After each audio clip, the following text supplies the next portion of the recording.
93.9 is the station. So Steve, when I saw you in the parking lot, it wasn't a hello Marcus. It wasn't a glad to be back Marcus. You had something different in your mind. Something I didn't expect to hear from you. Yeah. I had no idea you were such a big Eminem fan, and I had no idea that you were stressfully waiting, unlike Drake, who cowered under the pressure of Pusha T. You opened the door saying, "Whew, glad Eminem came back." He's got some good. It's good, man. It's a good album. He got some good tunes. He's got some good music. Were you worried when you heard the MGK? Well, I don't think Eminem has Eminem fired back. I don't think he's fired back at that one yet. Okay, so this is the album. So you had just heard the album, after the MGK part. No, I heard the album. Yeah, the Eminem album that dropped. I think last week or something. It's good. Yeah, that song. Which one? The Eminem diss. Isn't it called The Devil's Rap or something? Something like. Are we talking about the Machine Gun Kelly? Yeah, I'm talking about him. Yeah. Yeah, that one is. I'm sorry, I should have said Machine Gun Kelly. Like Rap Devil or something. I don't know. Yeah, Rap Devil. I'm like, son, do you know, like, do you realize what you've done?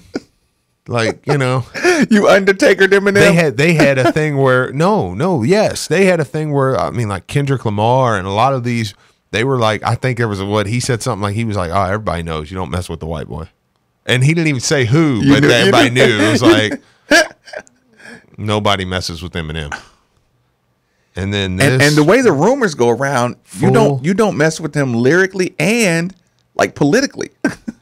Yes, like not only will it hurt. You just don't mess with Eminem in general. He's a monster, dude. I'm like, do you know what you've done to yourself? He actually is connected to the top of the music food chain. Yes.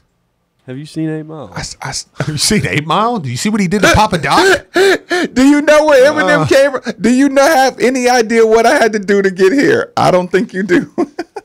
That's probably the best Eminem line ever. All of us white people now, we're like, finally a real rap battle. Right? Yeah. Pusha who? Yeah. Speaking of, didn't know Mark Ennis was such a big Pusha T fan. Brian, why didn't you tell us about that? Wait, what? I didn't know he was a big fan either. Oh, you didn't know? No. Mark Ennis? Yes. Is he? In the meeting. I kid you not. In this tone, the Drive's very own Mark Ennis says to me, Marcus, I love some Pusha T.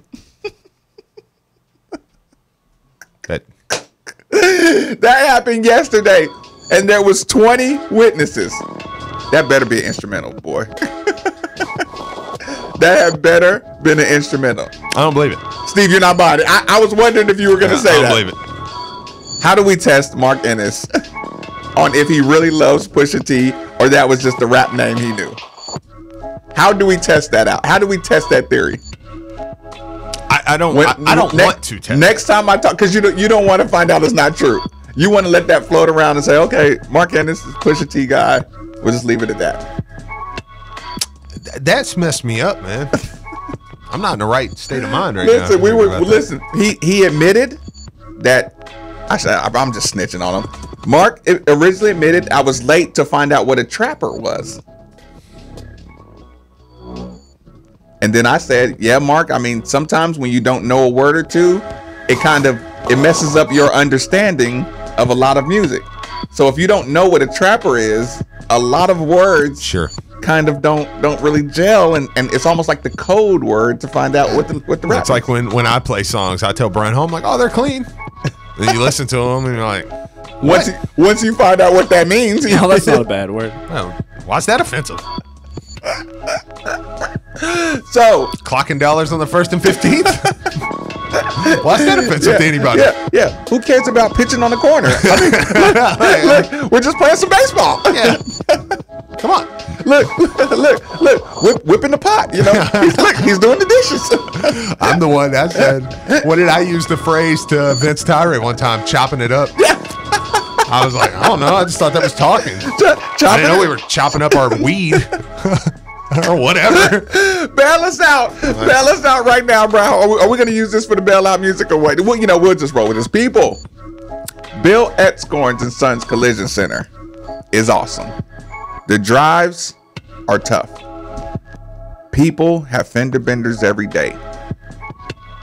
Make your call. Make your first call to Bill Etzkorns and Sons Collision Center. 2 locations, Bardstown Road, Shelbyville Road. You cannot miss them.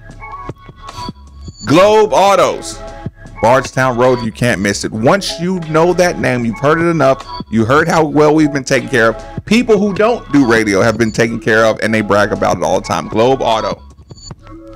Windows Plus. What good is having that great view if your windows are crap? I know. Windows Plus. That's the best pitch we can give you. That's it, dude. You need good windows. You do. Jill Blessinger, Becky Bleemel, Keller Williams, Caliber Home Loans. All your home needs, you're going to see them. You're going to look for a house. You're going to know that name. You're going to say, oh, okay, I'll work with you. That's it. I know your name. Midday with Marcus Maven, 8150. 93.9 is the number on 93.9.